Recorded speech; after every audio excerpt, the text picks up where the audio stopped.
Attention, attention, la Covid-19 continue de sévir. Pour vous protéger et protéger les autres, vaccinez-vous. Vous êtes âgé de 18 ans ou plus, vous pouvez recevoir les doses de vaccin contre la Covid-19. Alors, faites le geste qui sauve.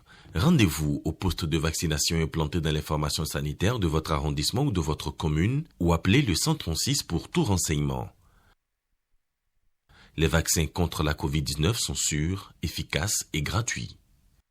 Pour tout savoir sur l'épidémie du coronavirus au Bénin, rendez-vous sur le site web www.gouv.bj/coronavirus.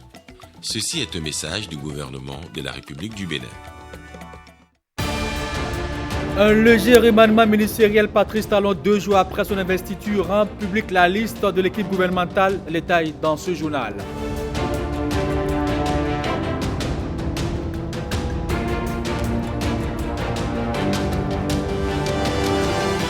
Le port autonome de Cotonou, le poumon de l'économie nationale, a connu et connaîtra son lot de réformes relatives et de faire de l'infrastructure portuaire la destination maritime la plus prisée de la sous-région.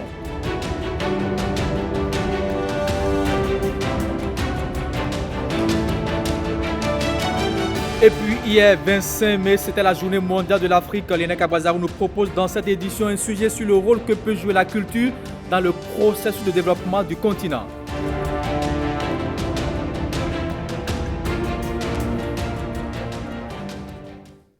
Bonjour à tous et bienvenue dans ce 13h. Dans notre édition du 20h d'hier, le secrétaire général du gouvernement a donné lecture de la liste du nouveau gouvernement du président Patrice Talon, un léger remaniement ministériel que nous livre ici Edouard Ouin-Oro.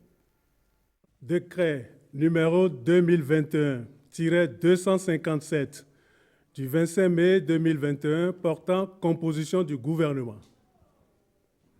Le président de la République, chef de l'État, chef du gouvernement, vu la loi numéro 90-32 du 11 décembre 1990 portant constitution de la République du Bénin, telle que modifiée par la loi numéro 2019-40 du 7 novembre 2019. Vu la décision portant proclamation le 21 avril 2021 par la Cour constitutionnelle des résultats définitifs de l'élection présidentielle du 11 avril 2021. Après avis du Bureau de l'Assemblée nationale, décrète. Article 1er. Le gouvernement de la République du Bénin est composé comme suit. 1. Ministère du Développement et de la Coordination de l'action gouvernementale. Monsieur Abdoulaye Biotchane, ministre d'État. 2. Ministère de l'Économie et des Finances. Monsieur Romuald Wadani, ministre d'État. 3. Garde des Sceaux, ministre de la Justice et de la Législation. Monsieur Séverin Maxime Quenom. 4. Ministre des Affaires étrangères et de la Coopération. Monsieur Aurélien Ama Agbenossi. 5. Ministre de l'Intérieur et de la Sécurité publique. Monsieur Alassane Seydou. 6. Ministre du Cadre de vie et du Développement durable. Monsieur José Tonato. 7. Ministre de l'Agriculture, de l'Élevage et de la Pêche. Monsieur Kossi Gaston Dossoui. 8. Ministre de la Décentralisation et de la Gouvernance locale. Monsieur Raphaël Dossou Akoteyon. 9. Ministre du Travail et de la Fonction publique. Madame Adiyatou Alaï Matisse. 10. Ministre des Affaires sociales et de la microfinance. Madame Véronique Tonifodé. 11. Ministre de la Santé. Monsieur Benjamin Ignace Bodouré Mpati. 12. Ministre de l'Enseignement supérieur et de la Recherche scientifique. Madame Eleanor Yahi épouse Ladécan. 13.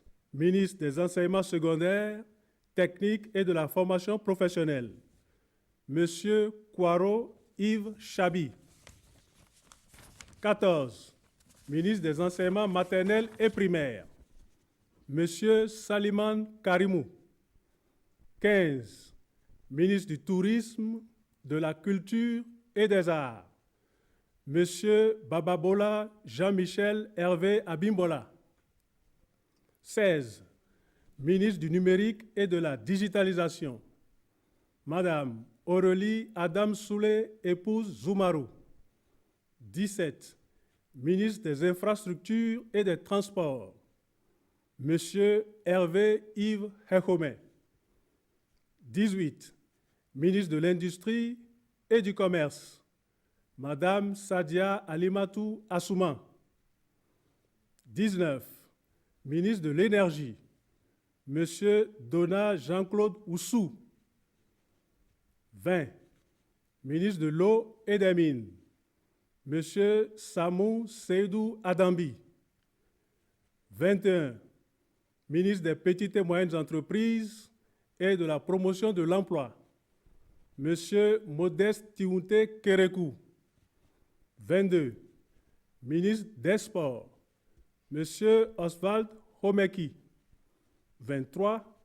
Ministre délégué auprès du Président de la République, chargé de la Défense nationale, Monsieur Fortuné Alain Nouati. Article 2.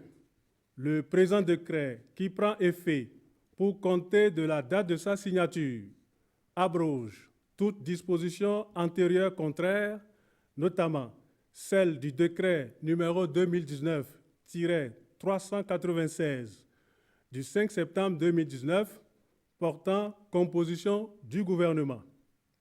Il sera publié au journal officiel, fait à Cotonou le 25 mai 2021 par le Président de la République, chef de l'État, chef du gouvernement, Patrice Talon.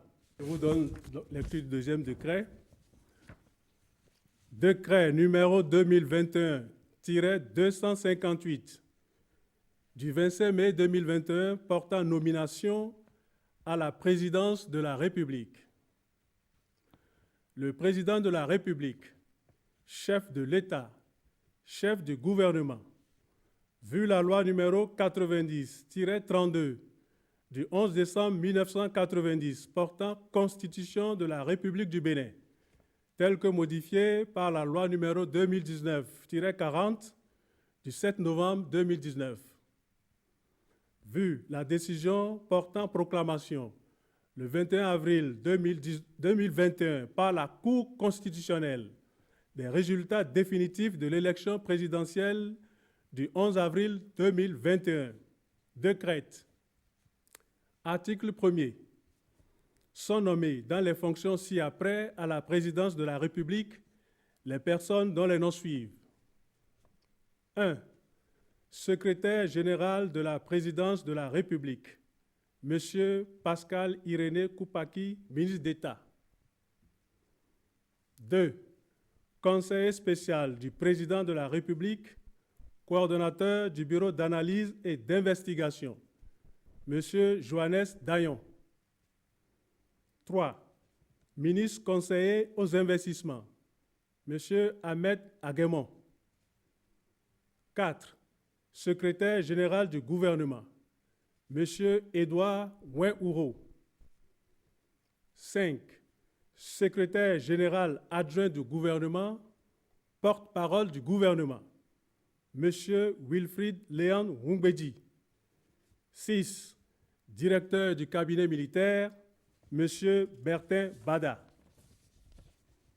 Article 2.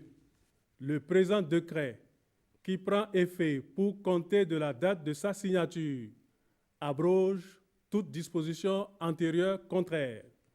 Il sera publié au journal officiel. Fait à Cotonou le 25 mai 2021 par le Président de la République, chef de l'État, chef du gouvernement, Patrice Talon.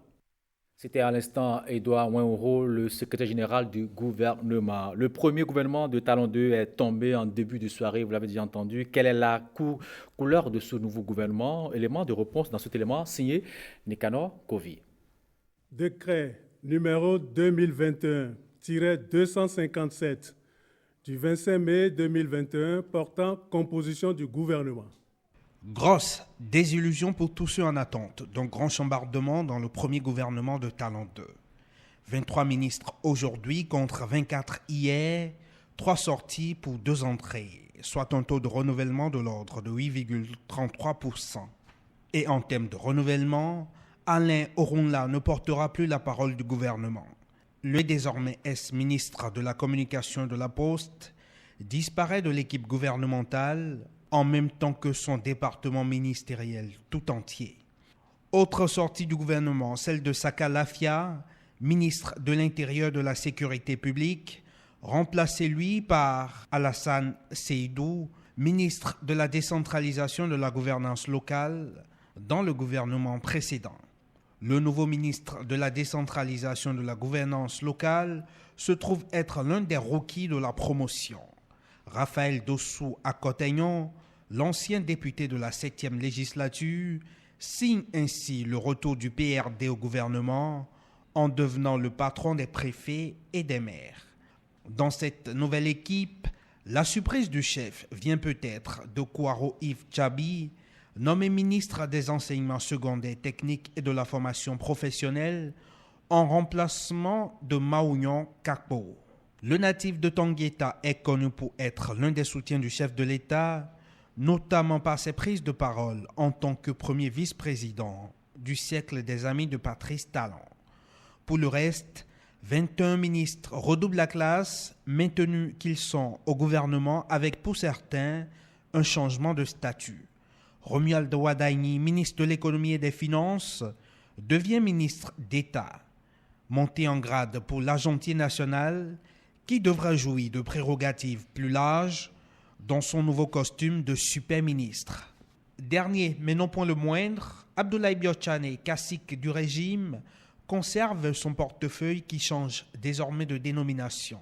L'ancien ministre du Plan et du Développement reste ministre d'État, mais il est désormais en charge du développement et de la coordination de l'action gouvernementale. 5 femmes et 18 hommes pour accompagner le chef de l'État dans l'exercice de sa mission républicaine et pas de changement majeur. À la lecture de ce gouvernement, la continuité dans l'action. Pourrait-on conclure?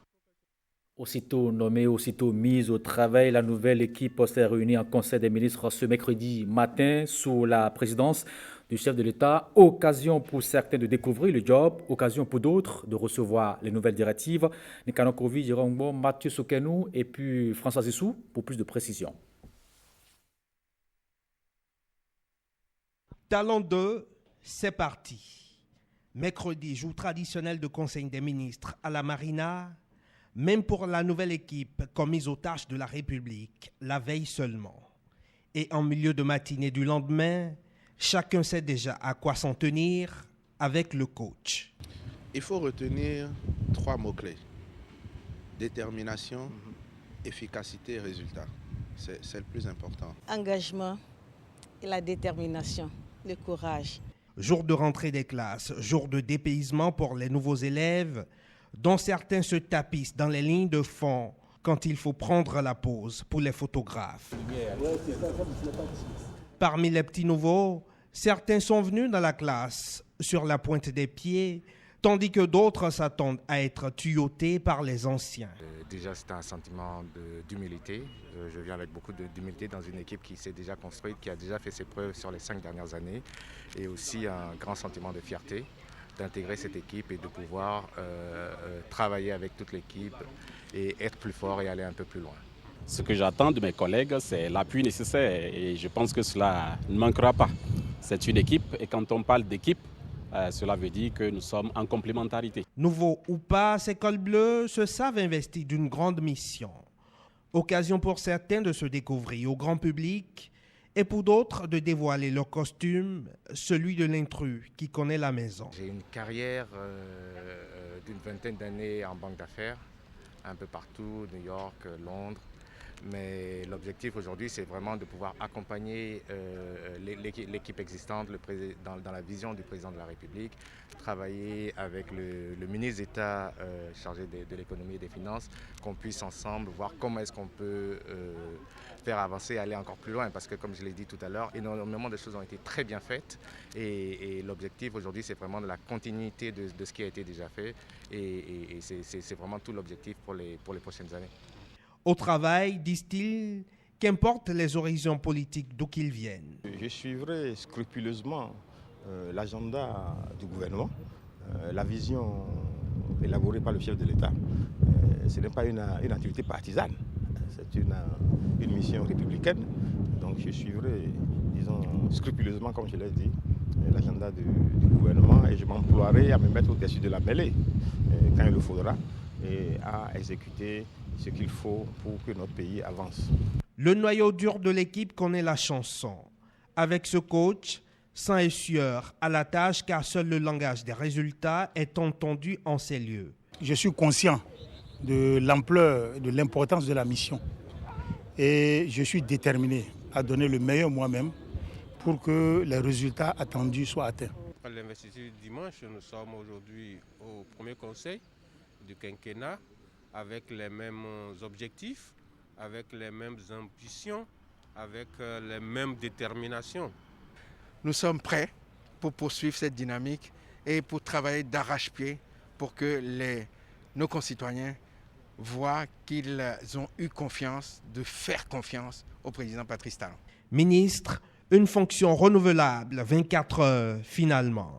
Et cela, les anciens le savent et avertissent. Le président de la République a décidé de faire confiance à l'équipe qui, à ses côtés, nous a permis d'atteindre les résultats que vous voyez. Mais, comme il dit lui-même, ce n'est qu'un essai.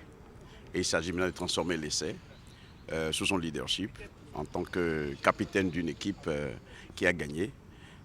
Nous avons eu une excellente première réunion avec lui, avec les mises en garde qu'il faut, avec les rappels qu'il faut, avec le soutien du coach qu'il est, mais aussi le fait de ne céder à aucune faiblesse.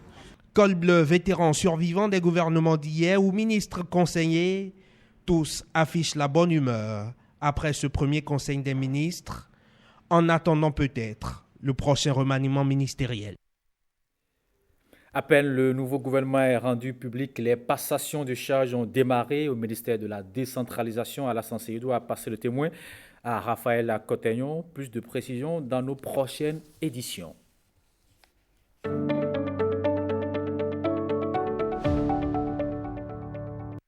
Patrice Talon veut tourner la page des temps électoraux difficiles en tonalité d'un appel à la réconciliation saisi par des citoyens des différentes grandes obédiences religieuses ou en cœur. Ils sont retrouvés pour communier au désarmement des esprits, à une pacification du mandat. À cette danse pour plus de précisions.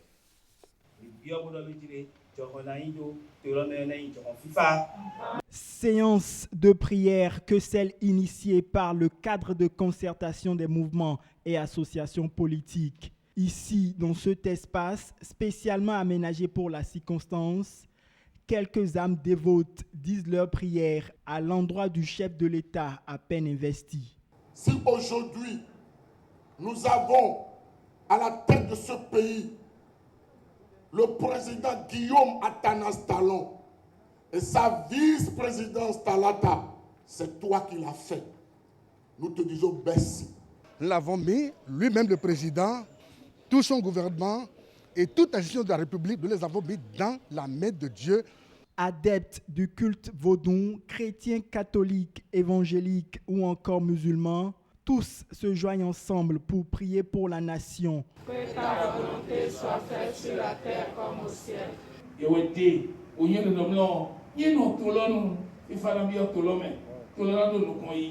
Pour les responsables du CCC-MAP, cette double fête du 23 mai dernier n'est pas anodine. Nous voulons encore renforcer l'action de cette onction sur le duo présidentiel, sur la nation tout entière. Il est évident qu'il a déjà beaucoup fait. Mais nous savons aussi qu'il y a encore beaucoup à faire. Et il a besoin de cette force spirituelle pour que dans les actions que son gouvernement et lui auront à mener, qu'il y ait ce calme. À la fin de ce cérémonial, ces croyants se sont engagés à continuer de prier pour la nation.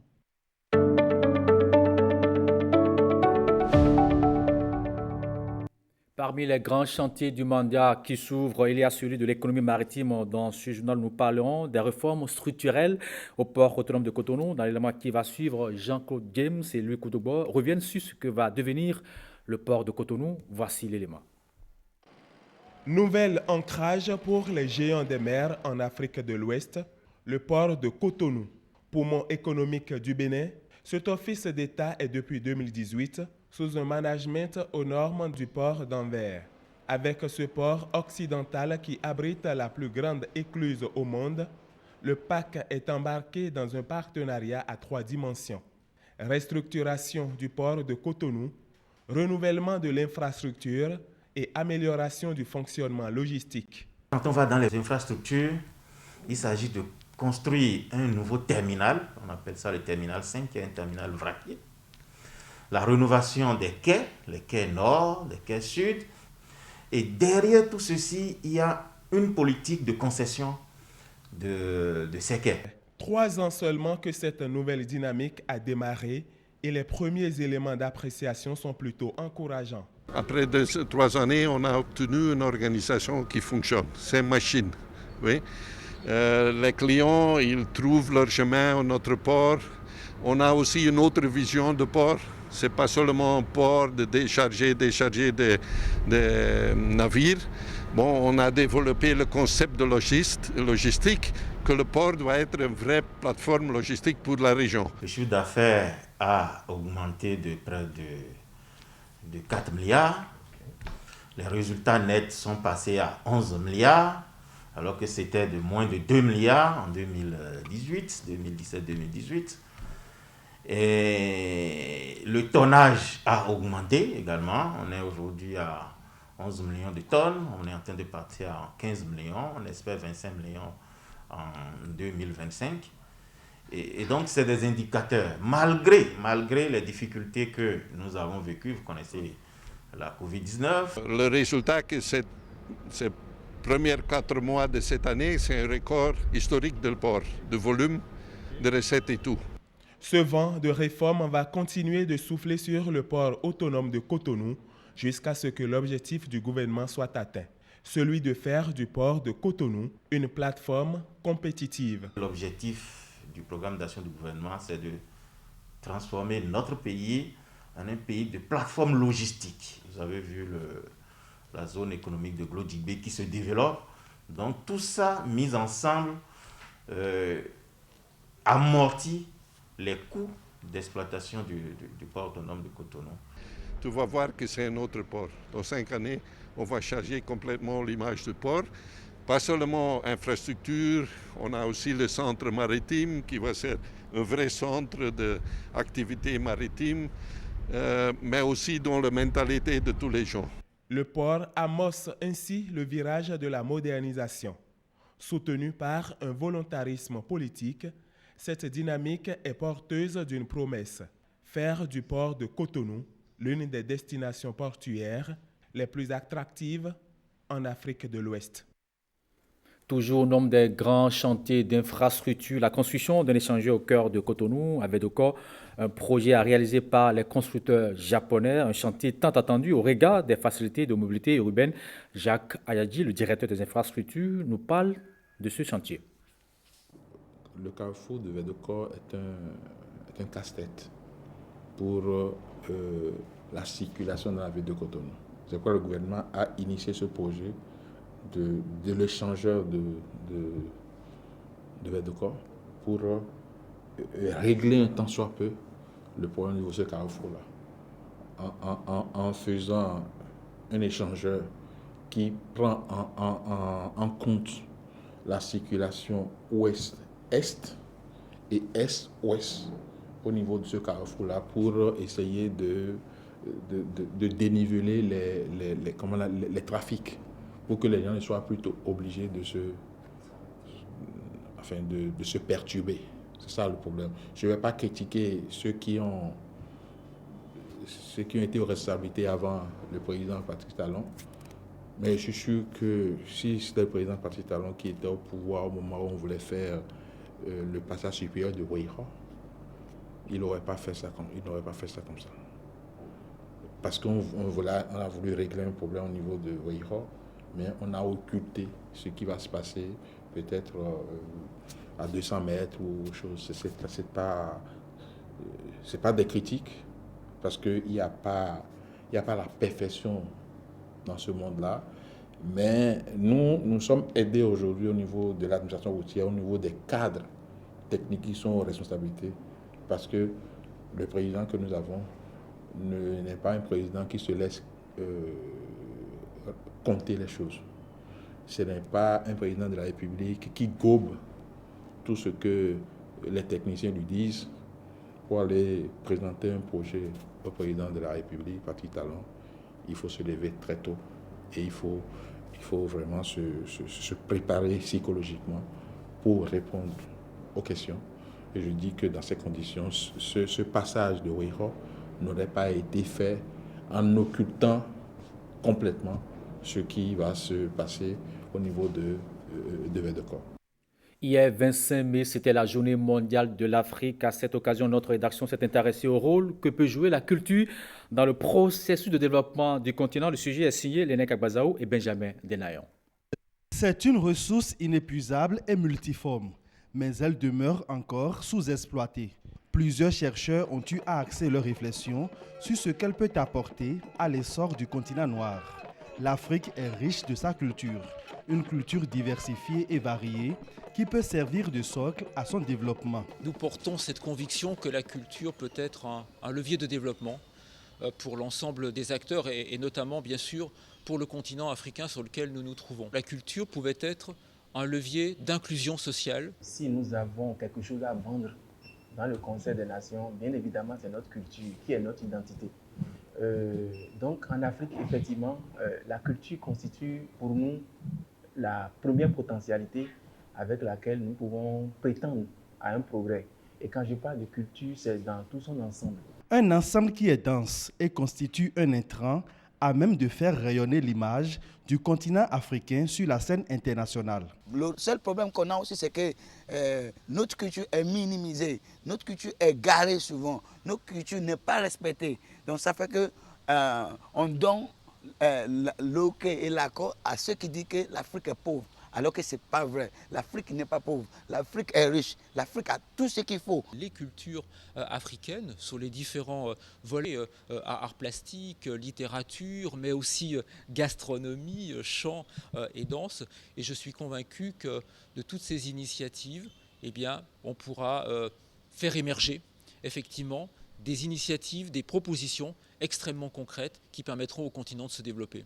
Nous avons peut-être eu la malchance de connaître la colonisation, ce qui a tué en nous notre âme.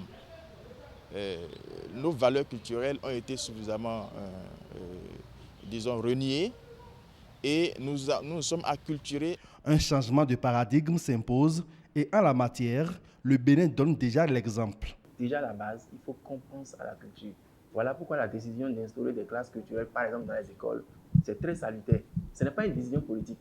C'est une décision vitale d'amener l'enfant à la culture. La restructuration doit donc s'opérer grâce à des initiatives allant dans le même sens afin de garantir à la terre-mère un avenir radieux qui prendra sa source dans la valorisation de son patrimoine culturel. Attention, attention, la Covid-19 continue de sévir. Pour vous protéger et protéger les autres, vaccinez-vous. Vous êtes âgé de 18 ans ou plus, vous pouvez recevoir les doses de vaccin contre la Covid-19. Alors, faites le geste qui sauve. Rendez-vous au poste de vaccination implanté dans l'information sanitaire de votre arrondissement ou de votre commune ou appelez le 136 pour tout renseignement. Les vaccins contre la Covid-19 sont sûrs, efficaces et gratuits.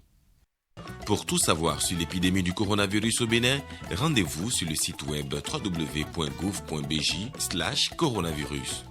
Ceci est un message du gouvernement de la République du Bénin. Voilà qui vient boucler cette édition de la mi-journée. Merci d'avoir suivi. Passez tous une très belle journée. À demain pour notre rendez-vous à 13h. À demain.